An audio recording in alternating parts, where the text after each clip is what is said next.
I think they've what I would hope to see, or what I would be doing, I would like to think I'd have done it in the first trial, certainly by the second trial.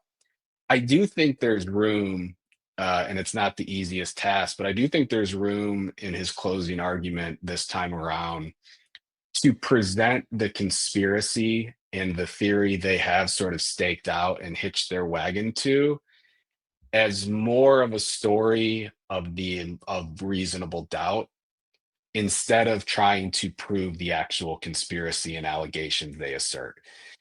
Because it's two different things. I'm telling you a story in the things that make up my story, the facts, the evidence, the way the witnesses testified, the things they said.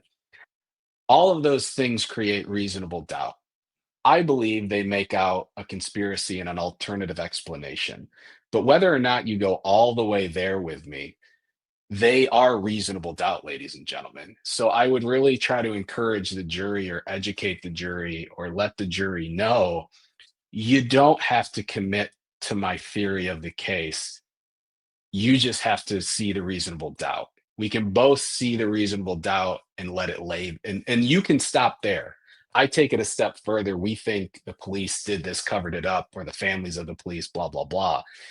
But you can just stay there. You can stay with, you know what, you're right. All of these questions have no answers. And if they have no answers, that is reasonable doubt. And so it's a much harder job.